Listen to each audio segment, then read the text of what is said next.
কেমন আছো? আমি প্রাপিয়া ব্লগস থেকে বলছি। হ্যাঁ, তোমরা ভালো আছো তো?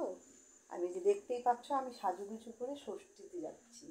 আমার নাতনি হয়েছে, বুঝলে তো? আমার বান্ধবীর ছেলের মেয়ে হয়েছে, সে কারণে আমি যাচ্ছি ষষ্ঠী খেতে।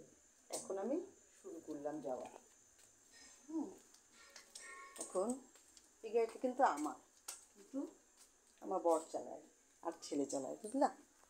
ছেলেদের জন্য বড়দের জন্য অনেক কিছু করতে জানে। এখন আমি বাড়ি থেকে বের হচ্ছি।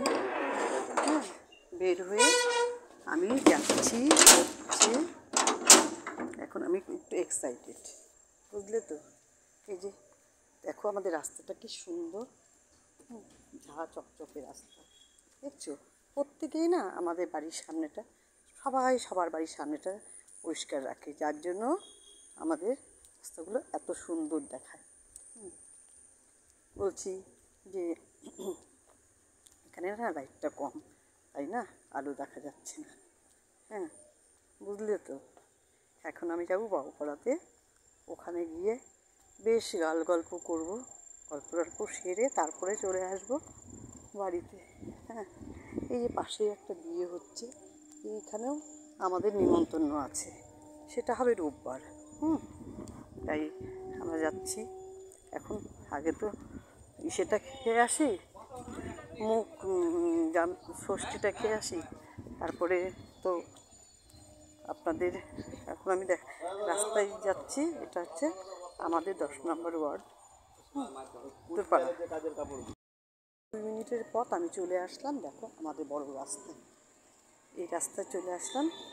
এখন এখানে তোমার দোকান,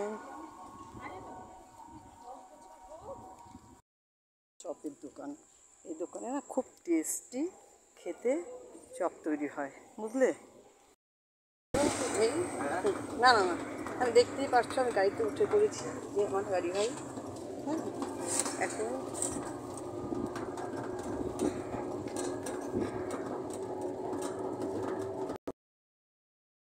চলে আসলাম, এই তো ফলের দোকান বলে যাবো।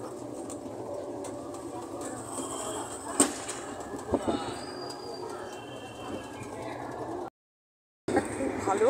হ্যাঁ, এখন তুমি দেখো আগে উঠে থেকে চলে আসলাম।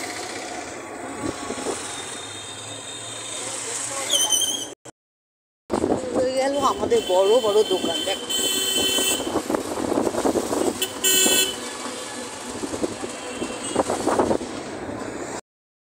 এক ছোট্ট বোনের সাথে দেখা হয়ে গেল। আর যদি আমার বাড়িতে থাকতো, বুঝছো তো, তখন হচ্ছে যখন ট্রেনিং করতাম তখন থেকে আর্টির সাথে ভালো সম্পর্ক। হ্যাঁ হ্যাঁ হ্যাঁ, আর খুব ভালো ছিল। হ্যাঁ, বিএসসি করতে গিয়েছে, আবার আমার ঘরে ওর ছবি রেখে গিয়েছে, বলছে যে এদিকে দিয়ে চলো, এদিকে গেলেই পারবে। ছবি রেখে গিয়েছে, বলছে যে আন্টি তুমি আবার আমাকে কিন্তু ঘরটা দিবে। আমি বলছি হ্যাঁ। আসলাম আমার গন্তব্যস্থলে। হ্যাঁ হ্যাঁ হ্যাঁ, ডান দিকে ডান দিকে। হ্যাঁ, এটা একটা পার্ক, যেহেতু রাত্রিবেলা আমি আপনাদের বোঝাতে পারছি না। হ্যাঁ,